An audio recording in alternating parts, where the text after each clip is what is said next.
ನನ್ನ ಜೊತೆ ನನ್ನ ಮಂತ್ರಿಮಂಡಲದಲ್ಲಿ ಮಂತ್ರಿಯಾಗೂ ಕೂಡ ಕೆಲಸ ಮಾಡಿದರು.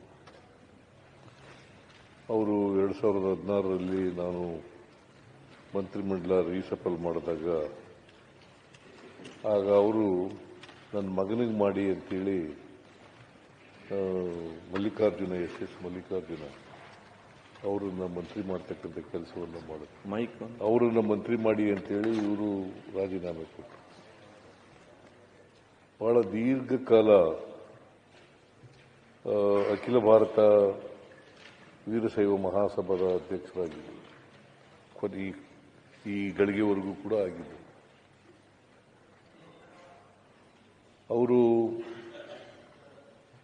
69ರಲ್ಲಿ ದಾವಣಗೆರೆಯಲ್ಲಿ ಪುರಸಭೆಯ ಸದಸ್ಯರಾಗಿ ಆಮೇಲೆ ಅದರ ಅಧ್ಯಕ್ಷರಾಗಿಯೂ ಕೂಡ ನಗರಸಭೆಯ ಅಧ್ಯಕ್ಷರಾಗಿಯೂ ಕೂಡ ಕೆಲಸ ಮಾಡಿದರು. ತಮ್ಮ 63ನೇ ವಯಸ್ಸಿನಲ್ಲಿ ಶಾಸಕರಾದರು. 1994ರಲ್ಲಿ ಶಾಸಕರಾದರು. 6 ಬಾರಿ ಶಾಸಕರಾಗಿ ಆಯ್ಕೆಯಾಗಿದ್ದರು. 6 ಬಾರಿ. ಒಮ್ಮೆ ಸಂಸತ್ತಿನ ಸದಸ್ಯರಾಗೂ ಕೂಡ ಆಯ್ಕೆಯಾಗಿದ್ದರು.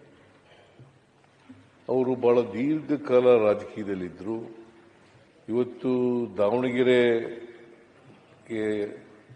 ಅದು ಆರ್ಥಿಕವಾಗಿ, ಸಾಮಾಜಿಕವಾಗಿ, ಶೈಕ್ಷಣಿಕವಾಗಿ ಮುಂದುವರೆದಿದ್ರೆ ಶಾಮನೂರು ಶಿವಶಂಕರಪ್ಪನವರು ಕಾರಣ ಅಂತಕ್ಕಂಥ ಮಾತುಗಳನ್ನು ಹೇಳಲಿಕ್ಕೆ ಬಯಸ್ತಾ ಇದ್ದಾರೆ.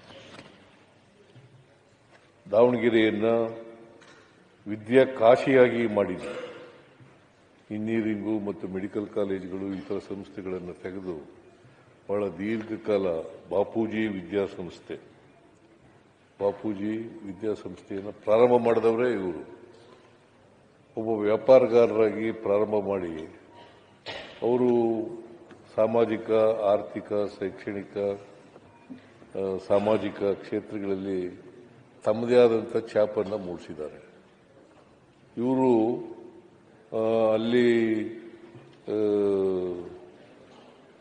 ದಾವಣಗೆರೆ ಇವತ್ತೇನಾದರೂ ಅದಕ್ಕೆ ಹೆಸರುವಾಸಿಯಾಗಿದ್ದರೆ, ಇಡೀ ಕರ್ನಾಟಕದಲ್ಲಿ ಹೆಸರುವಾಸಿಯಾಗಿದ್ದರೆ ಶಾಮನೂರು ಶಿವಶಂಕರಪ್ಪನವರು ಮಾಡದಂಥ ಕೆಲಸದಿಂದ ಆಗಿದೆ ಅಂತಕ್ಕಂಥ ಮಾತುಗಳನ್ನು ಹೇಳಲಿಕ್ಕೆ ಬಯಸ್ತಾ ಇದ್ದೇನೆ.